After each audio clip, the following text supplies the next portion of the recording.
Vidéo 74.1, explication du graphe 7.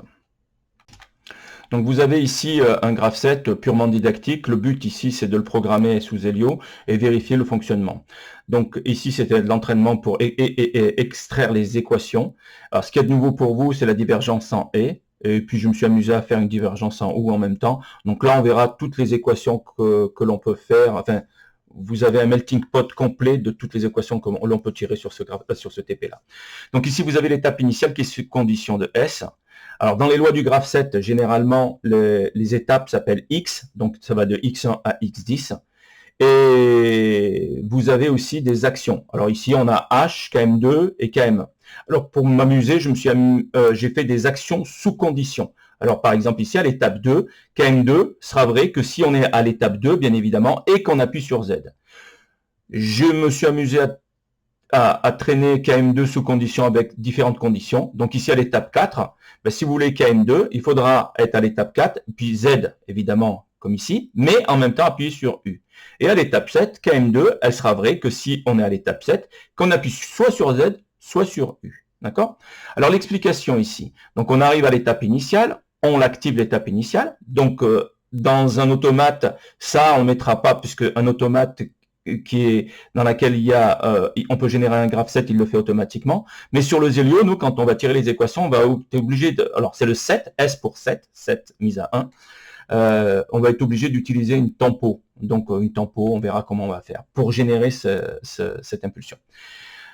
Donc on est à l'étape 1, on va considérer qu'on a 1 et A, donc on passe à l'étape 2. À l'étape 2, on aura KM2 si on appuie sur Z. Et puis ici, si on a Z et R et qu'on est à l'étape 2, si on a Z et R à 1 et que l'étape 2 est à 1, donc X2 égale 1, Z égale 1, R égale 1, à ce moment-là, on a une divergence en et à ce moment-là, c'est l'étape 3 et l'étape 4 se mettent en marche en même temps. D'accord?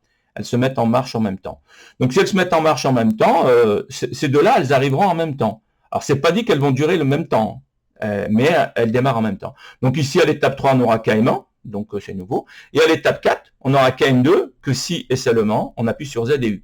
Vous verrez qu'ici, l'étape 4, j'ai aussi commandé KM1. Donc c'est pas gênant. Maintenant, si on veut passer à l'étape 5, il suffira ici d'appuyer sur D. Attention, ici on a D aussi. Attention, il faut faire attention. Si on appuie sur D, on va basculer de l'étape 4 à l'étape 7. Si on ne veut pas basculer, c'est pour ça le petit jeu qu'il va falloir que vous fassiez, c'est d'appuyer sur R. Si vous appuyez sur R et que vous appuyez sur D, vous ne passerez pas ici.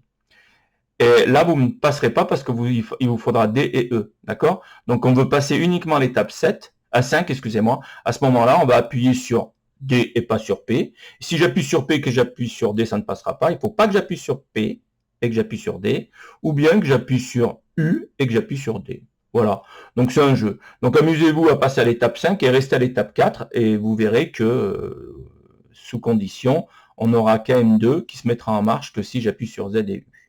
Ensuite, une fois que c'est fait, on va s'amuser à passer par là.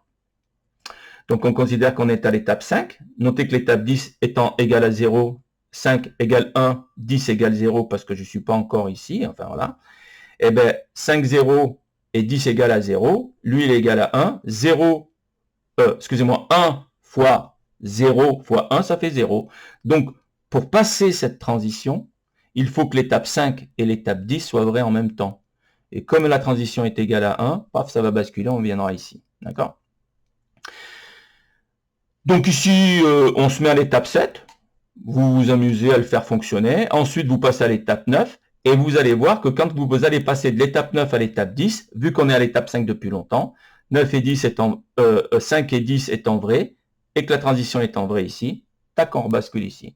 Ensuite, dans le TP, amusez-vous à faire les différentes branches. Alors, il y a des petits pièges que je me suis amusé à faire. À vous de donner les bonnes conditions pour forcer les passages que vous voulez emprunter. Voilà. C'est fini pour l'explication du graphe 7. Vite fait, on a une divergence et bien évidemment, on a une convergence. Dès qu'on a une divergence, c'est le protocole, il faut une convergence. Si vous avez une divergence sans convergence, ça ne marche pas. C'est comme les mathématiques. Si vous ouvrez une parenthèse et que vous ne la fermez pas, la calculatrice, elle va vous rejeter. Bien évidemment, si on a une divergence en haut, on a forcément une convergence en haut. Voilà. Donc ici, c'est un petit TP purement didactique. qui va vous permettre de revoir l'extraction des équations d'un graphe 7.